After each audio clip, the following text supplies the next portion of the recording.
Welcome back my dear students and friends.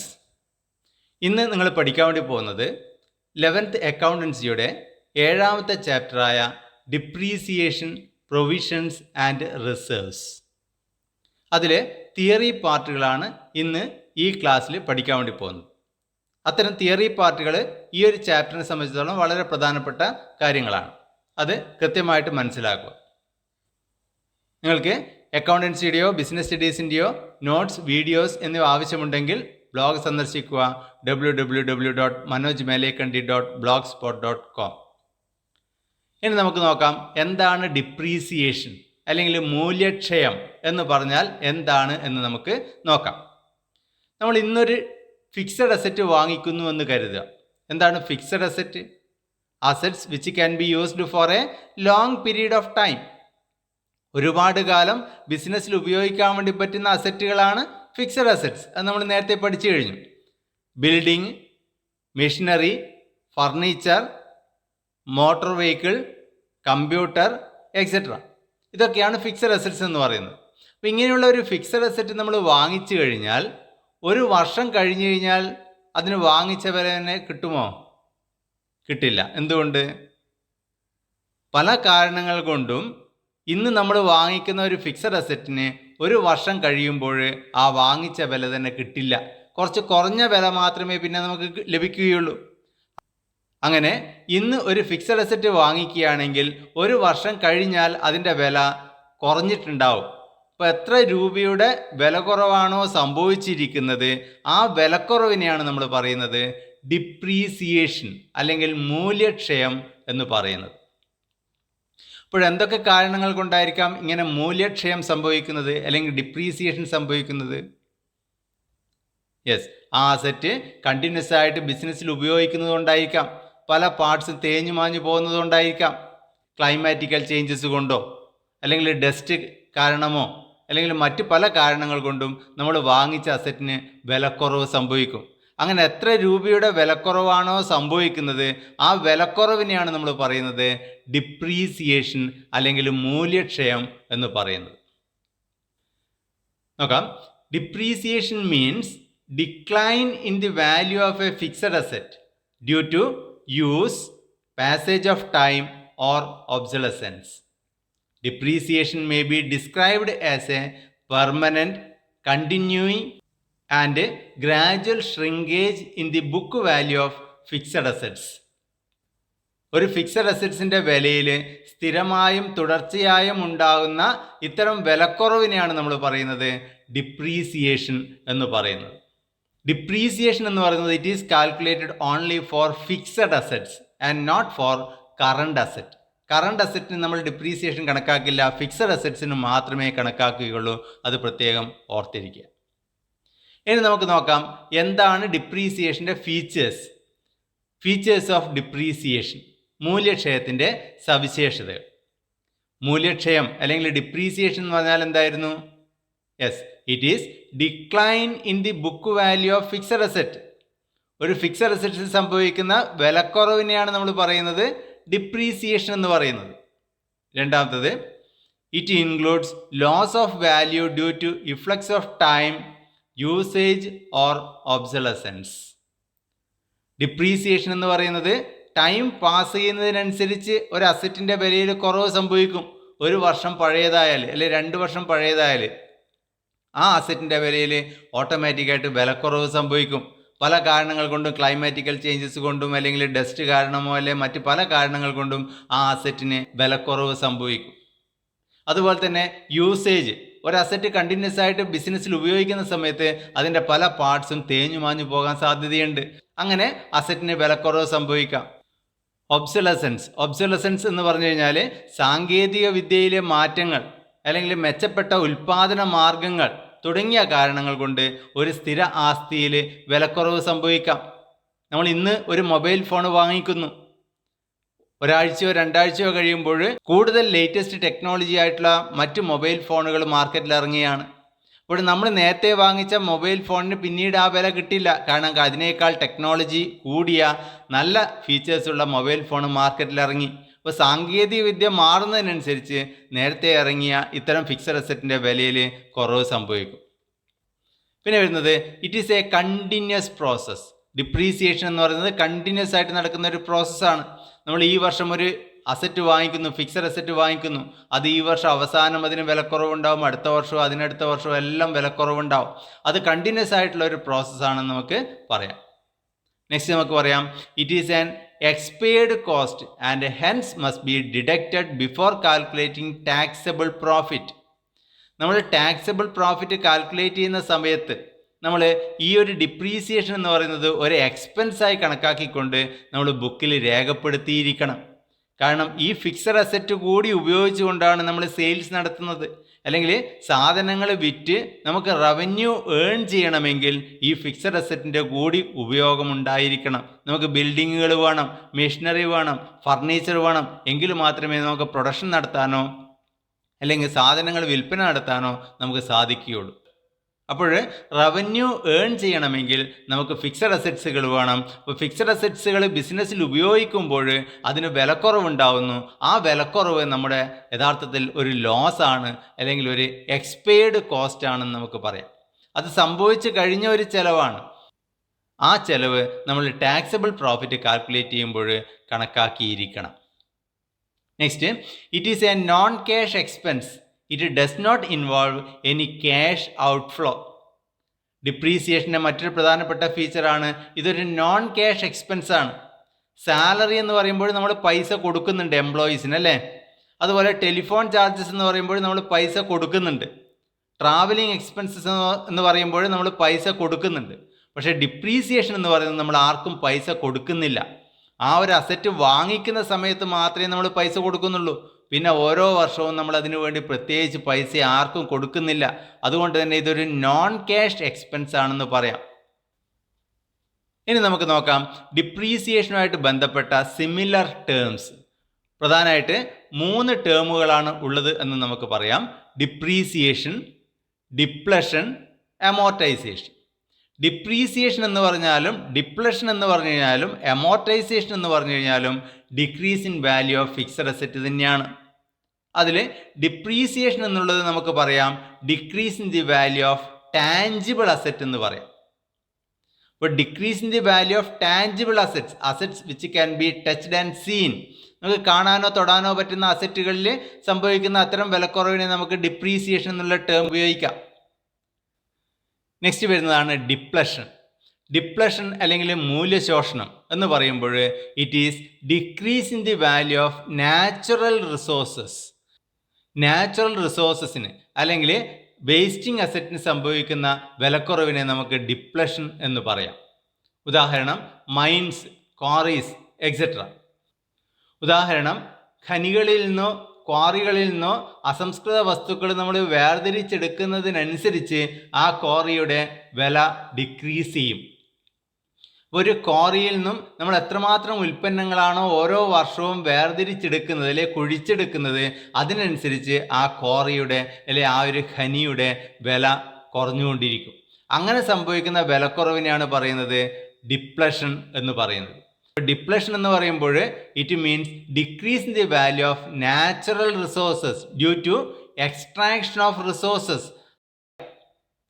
Amortisation എന്ന് പറഞ്ഞു കഴിഞ്ഞാൽ ഇൻടാഞ്ചിബിൾ അസറ്റിന് സംഭവിക്കുന്ന വിലക്കുറവിനെ നമുക്ക് അമോർട്ടൈസേഷൻ എന്ന് പറയാം. ഇൻടാഞ്ചിബിൾ അസറ്റ്സ് എന്ന് പറഞ്ഞാൽ patents, copyright, trade mark, good will etcetera. ഇത്തരം ഇൻടാഞ്ചിബിൾ അസറ്റ്സ്, നമുക്ക് കാണാനോ തൊടാനോ പറ്റാത്ത ഇത്തരം അസറ്റുകൾക്ക് വിലക്കുറവ് സംഭവിക്കുമ്പോൾ ആ വിലക്കുറവിനെ നമുക്ക് അമോർട്ടൈസേഷൻ എന്നുള്ള ടേം നമുക്ക് ഉപയോഗിക്കാം. അതിൽ പാറ്റന്റ് എന്ന് പറഞ്ഞാൽ എന്താണ്? പാറ്റന്റ് എന്ന് പറയുമ്പോൾ ഒരു പുതിയ ഉൽപ്പന്നം ഒരു കമ്പനി ഉൽപ്പാദിപ്പിച്ചു കഴിഞ്ഞാൽ അല്ലെങ്കിൽ ഒരു വ്യക്തി ഉൽപ്പാദിപ്പിച്ചു കഴിഞ്ഞാൽ ആ ഒരു പുതിയ ഉൽപ്പന്നം ഉൽപ്പാദിപ്പിക്കാനുള്ള അവകാശം പിന്നെ ഒരു നിശ്ചിത കാലത്തേക്ക് അവർക്ക് മാത്രമായിരിക്കും. അങ്ങനെ ആ ഉൽപ്പന്നം വീണ്ടും വീണ്ടും ഉൽപ്പാദിപ്പിക്കാൻ ലഭിക്കുന്ന ആ അധികാരത്തെയാണ് പറയുന്നത് പാറ്റന്റ് എന്ന് പറയുന്നത്. അതുപോലെ തന്നെയാണ് കോപ്പിറൈറ്റ് എന്ന് പറയുമ്പോൾ പകർപ്പവകാശം എന്ന് പറയുമ്പോൾ അവിടെ ഒരു പുതിയ ബുക്ക് പബ്ലിഷ് ചെയ്യുന്നു, അല്ലെങ്കിൽ ഒരു പുതിയ സിനിമ അല്ലെങ്കിൽ ഒരു ആൽബം നമ്മൾ പബ്ലിഷ് ചെയ്യാണ്. അങ്ങനെ ഒരു പുതിയ സിനിമയോ ആൽബമോ അല്ലെങ്കിൽ ബുക്കുകളോ നമ്മൾ പബ്ലിഷ് ചെയ്ത് കഴിഞ്ഞാൽ ആ ബുക്കിൻ്റെ അല്ലെങ്കിൽ ആ ഒരു CD-യുടെ കോപ്പി വീണ്ടും വീണ്ടും എടുക്കാനുള്ള അവകാശം പിന്നെ അവർക്ക് മാത്രമാണ്. ഒരു നിശ്ചിത കാലത്തേക്ക് അതിൻ്റെ പകർപ്പെടുക്കാനുള്ള അവകാശം അവർക്ക് മാത്രമേ ഉണ്ടാവും. അങ്ങനെ കിട്ടുന്ന അവകാശത്തിൻ്റെ വിലയാണ് നമ്മൾ പറയുന്നത് കോപ്പി റൈറ്റ് എന്ന് പറയുന്നത്. അതുപോലെ ട്രേഡ് മാർക്ക്, വ്യാപാര മുദ്രകൾ. ട്രേഡ് മാർക്ക് എന്ന് പറഞ്ഞു കഴിഞ്ഞാൽ ഒരു പർട്ടിക്കുലർ മാനുഫാക്ചറെ ഐഡൻറ്റിഫൈ ചെയ്യാൻ വേണ്ടി നമ്മൾ ഉപയോഗിക്കുന്ന ഒരു വേർഡ് അല്ലെങ്കിൽ ഒരു സിമ്പൽ അല്ലെങ്കിൽ ഒരു പിക്ചർ, അതിനെയാണ് നമ്മൾ പറയുന്നത് ട്രേഡ് മാർക്ക് എന്ന് പറയുന്നത്. അങ്ങനെ ഒരു പർട്ടിക്കുലർ മാനുഫാക്ചറെ ഐഡൻറ്റിഫൈ ചെയ്യാൻ വേണ്ടി കൊടുക്കുന്ന ഒരു മാർക്ക്, അതൊന്നുകിൽ ഒരു വേർഡ് ആകാം, അല്ലെങ്കിൽ ഒരു സിമ്പൽ ആകാം, അല്ലെങ്കിൽ ഒരു പിക്ചർ ആവാം, എന്തുമാവാം. അങ്ങനെ കൊടുക്കുന്ന ഒരു മാർക്കിനെയാണ് നമ്മൾ പറയുന്നത് ട്രേഡ് മാർക്ക് എന്ന് പറയുന്നത്. അതുപോലെ വരുന്ന മറ്റൊന്നാണ് ഗുഡ്വിൽ എന്ന് പറയുമ്പോൾ ഒരു സ്ഥാപനത്തിൻ്റെ പ്രശസ്തിയുടെ മൂല്യത്തെ നമുക്ക് ഗുഡ്വിൽ എന്ന് പറയാം. ഇപ്പോഴിവിടെ ഡിപ്രീസിയേഷൻ ആയാലും ഡിപ്ലഷൻ ആയാലും എമോർട്ടൈസേഷൻ ആയാലും അക്കൗണ്ടിങ് ട്രീറ്റ്മെൻറ്റുകളൊക്കെ ഒരേപോലെ തന്നെയാണ്. അതിൻ്റെ ടേം 3 ടേമുകളായിട്ട് അറിയപ്പെടുന്നു എന്ന് മാത്രമേ വ്യത്യാസമുള്ളൂ. ഇനി നമുക്ക് നോക്കാം കോസസ് ഓഫ് ഡിപ്രീസിയേഷൻ. മൂല്യക്ഷയത്തിൻ്റെ കാരണങ്ങൾ എന്തൊക്കെയാണെന്ന് നോക്കാം.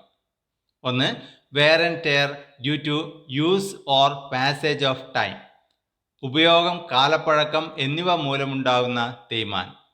ഒരു ഫിക്സഡ് അസറ്റ് നമ്മൾ ബിസിനസ്സിൽ കണ്ടിന്യൂസ് ആയിട്ട് ഉപയോഗിക്കുമ്പോൾ ഓട്ടോമാറ്റിക്കായിട്ട് ആ ഫിക്സഡ് അസറ്റിൻ്റെ വിലയിൽ റിഡക്ഷൻ സംഭവിക്കും. അങ്ങനെ സംഭവിക്കുന്ന റിഡക്ഷനെയാണ് നമ്മൾ പറയുന്നത് ഡിപ്രീസിയേഷൻ എന്ന് പറയുന്നത്. അതിൻ്റെ പല പാർട്സുകളും തേഞ്ഞു മാഞ്ഞു പോകാൻ സാധ്യതയുണ്ട്.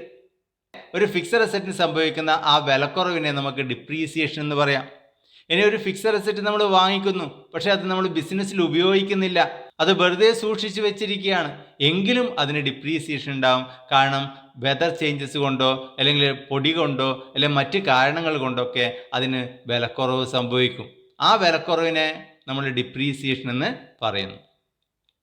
Next, expiration of legal right. നിയമപരമായ അവകാശങ്ങളുടെ കാലാവധി കഴിയുന്നത്. എക്സാമ്പിൾ, നമ്മളൊരു അസറ്റ് പാട്ടത്തിനെടുക്കുന്നു. ആ പാട്ടം 25 കൊല്ലത്തേക്കാണ് എടുത്തത്. അപ്പോൾ 25 കൊല്ലത്തേക്ക് പാട്ടത്തിന് എടുത്തു കഴിഞ്ഞാൽ വർഷം കഴിയുന്നതിനനുസരിച്ച് അതിൻ്റെ വിലയിൽ കുറവ് സംഭവിക്കും. കാരണം 25 വർഷം കഴിയുമ്പോൾ നമ്മുടെ ആ അസറ്റ് പിന്നെ നമ്മുടേതല്ലാതായി മാറും. അതുകൊണ്ട് തന്നെ ആ 25 വർഷത്തേക്ക് മാത്രമേ നമ്മൾക്ക് ആ അസറ്റ് ഉപയോഗിക്കാനുള്ള അധികാരമുള്ളൂ. അപ്പോൾ 25 വർഷം എന്ന് പറയുന്ന ആ ഒരു വർഷം എത്രമാത്രം ചുരുങ്ങുന്നോ അതിനനുസരിച്ച് നമ്മുടെ ആ അസറ്റിൻ്റെ വിലയും റിഡ്യൂസ് ചെയ്യും. അതുപോലെ നേരത്തെ പറഞ്ഞ പകർപ്പവകാശം. ഒരാൾ ഒരു പുതിയ ബുക്ക് പബ്ലിഷ് ചെയ്തു. ആ ബുക്ക് വീണ്ടും വീണ്ടും പബ്ലിഷ് ചെയ്യാനുള്ള അധികാരം പിന്നെ അയാൾക്ക് മാത്രമാണ്. അയാൾ ആ അധികാരം നമുക്ക് തരികയാണ്. അങ്ങനെ നമുക്ക് ആ അധികാരം കിട്ടിക്കഴിഞ്ഞാൽ 10 വർഷത്തേക്കാണ് അധികാരം കിട്ടിയതെങ്കിൽ നമ്മൾ ഓരോ വർഷം കഴിയുമ്പോഴും ആ കോപ്പി റൈറ്റിൻ്റെ വില കുറഞ്ഞു വരും. കാരണം 10 വർഷം മാത്രമേ ആ ബുക്ക് വീണ്ടും വീണ്ടും പബ്ലിഷ് ചെയ്യാനുള്ള അധികാരം നമുക്ക് കിട്ടുന്നുള്ളൂ. അപ്പോൾ 1 വർഷം കഴിഞ്ഞ് കഴിഞ്ഞാൽ പിന്നെ 9 വർഷമേ ബാക്കിയുള്ളൂ. 2 വർഷം കഴിഞ്ഞാൽ പിന്നെ 8 വർഷം മാത്രമേ ബാക്കിയുള്ളൂ. അങ്ങനെ ഒരു അസറ്റിന് വിലക്കുറവ് സംഭവിക്കാം. പിന്നെ വരുന്നതാണ് ഒബ്സൊലസൻസ്. ഒബ്സൊലസൻസ് എന്ന് പറയുമ്പോൾ സാങ്കേതിക വിദ്യയിലെ മാറ്റങ്ങൾ കാരണമോ മെച്ചപ്പെട്ട ഉൽപ്പാദന മാർഗങ്ങൾ കാരണമോ പുതിയ അസറ്റുകൾ മാർക്കറ്റിലേക്ക് വരുന്ന സമയത്ത് നേരത്തെയുള്ള അസറ്റിൻ്റെ വില ഓട്ടോമാറ്റിക്കായിട്ട് റിഡ്യൂസ് ചെയ്യും. ഇപ്പോൾ പുതിയ മൊബൈൽ ഫോൺ എന്ന് പറഞ്ഞ് നമ്മൾ ഇന്നൊരു മൊബൈൽ ഫോൺ വാങ്ങിക്കുകയാണ്. ഒരാഴ്ചയോ 2 ആഴ്ചയോ കഴിയുമ്പോൾ അതിനേക്കാൾ സാങ്കേതികവിദ്യ കൂടിയ മറ്റ് മൊബൈൽ ഫോണുകൾ മാർക്കറ്റിൽ വരുന്ന സമയത്ത് നമ്മൾ നേരത്തെ വാങ്ങിച്ച മൊബൈൽ ഫോണിൻ്റെ വില ഓട്ടോമാറ്റിക്കായിട്ട് റിഡ്യൂസ് ചെയ്യും. അങ്ങനെ സാങ്കേതിക വിദ്യയിലെ മാറ്റങ്ങൾ കാരണമോ മെച്ചപ്പെട്ട ഉൽപ്പാദന മാർഗങ്ങൾ കാരണമോ നമ്മൾ നേരത്തെ വാങ്ങിച്ച അസറ്റിന് വിലക്കുറവ് സംഭവിക്കുമ്പോൾ അതിനെ നമ്മൾ ഒബ്സൊലസൻസ് എന്ന് കൂടി നമുക്ക് പറയാം. പിന്നെ വരുന്നതാണ് അബ്നോർമൽ ഫാക്ടേഴ്സ്, അസാധാരണ കാരണങ്ങൾ. ചിലപ്പോൾ തീപിടുത്തം കാരണം, അല്ലെങ്കിൽ ഭൂമി കുലുക്കം കാരണം, അല്ലെങ്കിൽ വെള്ളപ്പൊക്കം കാരണം, അല്ലെങ്കിൽ വിപണിയിൽ സംഭവിക്കുന്ന പ്രധാനപ്പെട്ട മാറ്റങ്ങൾ കാരണം, ഇത്തരം കാരണങ്ങൾ കൊണ്ടൊക്കെ നമ്മുടെ ഫിക്സഡ് അസറ്റിന് വിലക്കുറവ് സംഭവിക്കാം. നെക്സ്റ്റ് വരുന്നതാണ് നീഡ് ഫോർ ഡിപ്രീസിയേഷൻ. ഡിപ്രീസിയേഷൻ എന്തിനു വേണ്ടിയിട്ടാണ് കാൽക്കുലേറ്റ് ചെയ്യുന്നത്? മൂല്യക്ഷയത്തിൻ്റെ ആവശ്യകത. ഇതെന്തിനു വേണ്ടിയിട്ടാണ് നമ്മൾ കാൽക്കുലേറ്റ് ചെയ്യുന്നത് എന്നാണ് നമ്മൾ കാണാൻ വേണ്ടി പോകുന്നത്.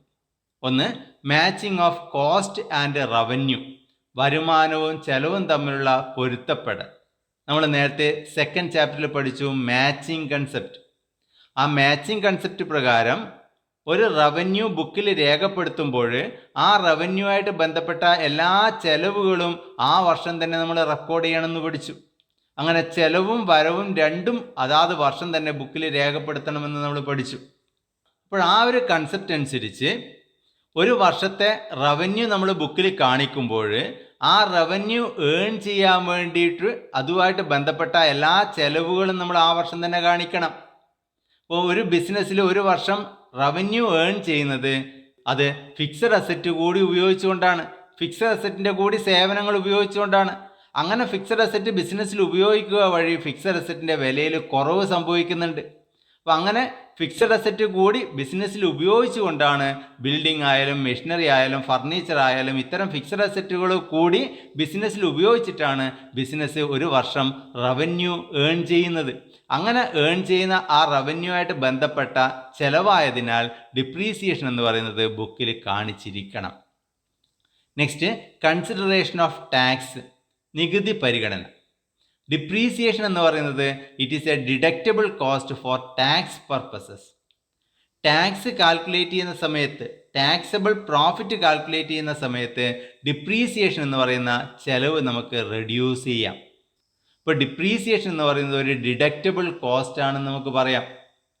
അതുകൊണ്ട് തന്നെ ടാക്സബിൾ പ്രോഫിറ്റ് കാൽക്കുലേറ്റ് ചെയ്യുമ്പോൾ ഡിപ്രീസിയേഷൻ കൂടി കിഴിച്ചിട്ട് കിട്ടുന്ന ലാഭം എത്രയാണോ ആ ലാഭത്തിൻ്റെ മുകളിൽ മാത്രമേ നമ്മൾ ടാക്സ് കൊടുക്കേണ്ടതുള്ളൂ. അതുകൊണ്ട് തന്നെ നമ്മുടെ ടാക്സ് ലയബിലിറ്റി റെഡ്യൂസ് ചെയ്യാൻ വേണ്ടി ഈ ഒരു ഡിപ്രീസിയേഷൻ സഹായിക്കുന്നുണ്ട്. Next, true and fair financial position. ശരിയായ സാമ്പത്തിക നില, ഒരു സ്ഥാപനത്തിൻ്റെ സാമ്പത്തിക നില അത് ഷോ ചെയ്യുന്ന സ്റ്റേറ്റ്മെൻ്റാണ് ബാലൻസ് ഷീറ്റ്. ഇപ്പോൾ ബാലൻസ് ഷീറ്റിൽ കാണിക്കുന്ന ഫിക്സഡ് അസറ്റ്സ് യഥാർത്ഥ വിലയിലാവണമെങ്കിൽ ആ ഫിക്സഡ് അസറ്റിന് ഓരോ വർഷവും സംഭവിക്കുന്ന വിലക്കുറവ് എത്രയാണോ അത് റെഡ്യൂസ് ചെയ്തിട്ട് വേണം കാണിക്കാൻ വേണ്ടി. നമ്മൾ ഈ വർഷം 1,00,000 രൂപക്ക് മെഷീനറി വാങ്ങിച്ചു കഴിഞ്ഞാൽ ആ 1,00,000 തന്നെ അടുത്ത വർഷവും അതിനടുത്ത വർഷവും മെഷീനറി ആയിട്ട് ബുക്കിൽ കാണിക്കാൻ വേണ്ടി പാടില്ല. കാരണം ഒരു വർഷം ആ മെഷീനറി ബിസിനസ്സിൽ ഉപയോഗിക്കുമ്പോൾ അതിന് വിലക്കുറവ് സംഭവിക്കുന്നുണ്ട്. സപ്പോസ് 10,000 റുപ്പീ വിലക്കുറവ് സംഭവിക്കുന്നു എന്ന് വിചാരിക്കുക. അങ്ങനെയാണെങ്കിൽ നെക്സ്റ്റ് ഇയറിൽ നമ്മൾ ബുക്കിൽ കാണിക്കേണ്ടത് 90,000 മാത്രമാണ്. നെക്സ്റ്റ്, കംപ്ലയൻസ് വിത്ത് ലോ, നിയമം അനുസരിക്കുക. രാജ്യത്ത് നിലവിലുള്ള വിവിധ നിയമങ്ങൾ അനുസരിച്ച് ഓരോ ബിസിനസ് സ്ഥാപനവും അവരുടെ ഡിപ്രീസിയേഷൻ കൃത്യമായി കണക്കാക്കി ബുക്കിൽ രേഖപ്പെടുത്തിയിരിക്കണം. അപ്പോൾ നിയമം അനുസരിച്ച് തന്നെ ഡിപ്രീസിയേഷൻ കണക്കാക്കണമെന്ന് നിർബന്ധമാണ്. നെക്സ്റ്റ് നമുക്ക് നോക്കാം, factors affecting the amount of depreciation. മൂല്യക്ഷയ തുകയെ ബാധിക്കുന്ന ഘടകങ്ങൾ. ഘടകങ്ങൾ എന്ന് പറയുമ്പോൾ പ്രധാനമായിട്ട് cost of asset, estimated net residual value, scrap value or salvage value, depreciable cost, estimated useful life. ഇത്രയും കാര്യങ്ങളാണ് നമ്മൾ പഠിക്കേണ്ടത്. അതിൽ കോസ്റ്റ് ഓഫ് അസറ്റ്, ഒരു അസറ്റിൻ്റെ കോസ്റ്റ് എന്ന് പറയുമ്പോൾ അത് വാങ്ങിയ വിലയും ആ അസറ്റ് പ്രവർത്തനക്ഷമമാകുന്നത് വരെയുള്ള എല്ലാ ചെലവുകളും ചേർന്നതാണ് ആ അസറ്റിൻ്റെ കോസ്റ്റ് എന്ന് പറയുന്നത്.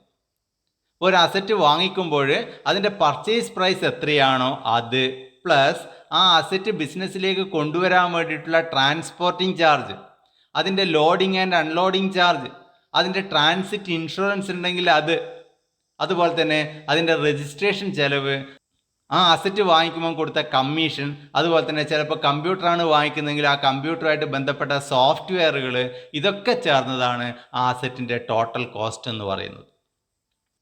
Next, estimated net residual value, scrap value അല്ലെങ്കിൽ സാൽവേജ് വാല്യൂ, ആക്രി വില എന്ന് പറയാം. ഇപ്പോൾ സാൽവേജ് വാല്യൂ അല്ലെങ്കിൽ സ്ക്രാപ്പ് വാല്യൂ എന്ന് പറഞ്ഞു കഴിഞ്ഞാൽ ഒരസറ്റിൻ്റെ ഉപയോഗ കാലാവധിക്ക് ശേഷം ആ അസറ്റ് വിൽക്കുമ്പോൾ ലഭിക്കുന്ന വിലയാണ് നമ്മൾ സ്ക്രാപ്പ് വാല്യൂ അല്ലെങ്കിൽ സാൽവേജ് വാല്യൂ എന്ന് പറയുന്നത്. ആക്രി വില എന്ന് പറയാം. ഒരസറ്റ് പരമാവധി നമ്മുടെ ബിസിനസ്സിൽ ഉപയോഗിച്ച് കഴിഞ്ഞു, ആ ഉപയോഗത്തിന് ശേഷം അത് വിൽക്കുന്ന സമയത്ത് നമുക്ക് കിട്ടുന്ന ആ വിലയെ നമുക്ക് സാൽവേജ് വാല്യൂ അല്ലെങ്കിൽ സ്ക്രാപ്പ് വാല്യൂ എന്ന് പറയാം. ഡിപ്രീസിയബിൾ കോസ്റ്റ്, മൂല്യക്ഷയ നിർണയ തുക. ഡിപ്രീസിയബിൾ കോസ്റ്റ് എന്ന് പറയുമ്പോൾ ഒരു അസറ്റിൻ്റെ ടോട്ടൽ കോസ്റ്റിൽ നിന്നും സ്ക്രാപ്പ് വാല്യൂ അല്ലെങ്കിൽ സാൽവേജ് വാല്യൂ റെഡ്യൂസ് ചെയ്താൽ കിട്ടുന്ന എമൗണ്ട് എത്രയാണോ അതിനെയാണ് പറയുന്നത് ഡിപ്രീസിയബിൾ കോസ്റ്റ് എന്ന് പറയുന്നത്. ഉദാഹരണം, ഒരു അസറ്റ് ഇപ്പോൾ 1,00,000 രൂപയ്ക്ക് നമ്മൾ വാങ്ങിക്കുന്നു. 10 വർഷം അത് ഉപയോഗിച്ച് കഴിഞ്ഞാൽ അത് പിന്നീട് തൂക്കി വിൽക്കുന്ന സമയത്ത് നമുക്ക് ഒരു 20,000 രൂപ കിട്ടുമെന്ന് വിചാരിക്കാം. അപ്പോൾ 20,000 രൂപയാണ് ആ സമയത്ത് 10 വർഷം കഴിഞ്ഞാൽ ആ അസറ്റ് വിൽക്കുമ്പോൾ നമുക്ക് ലഭിക്കുകയെങ്കിൽ സ്ക്രാപ്പ് വാല്യൂ എന്ന് പറയുന്നത് 20,000 റുപ്പിയാണ്. അതിൻ്റെ ഡിപ്രീസിയബിൾ കോസ്റ്റ് എന്ന് പറയുമ്പോൾ ഇപ്പോഴതിൻ്റെ വില 1,00,000 10 വർഷം കഴിഞ്ഞാൽ വിൽക്കുമ്പോൾ 20,000 റുപ്പീസ് കിട്ടും. അപ്പോൾ 1,00,000 മൈനസ് 20,000 80,000 ആയിരിക്കും ഡിപ്രീസിയബിൾ കോസ്റ്റ് എന്ന് പറയുന്നത്. ഇനി നമുക്ക് ലാസ്റ്റ് ഒരു ടേമാണ് എസ്റ്റിമേറ്റഡ് യൂസ്ഫുൾ ലൈഫ്.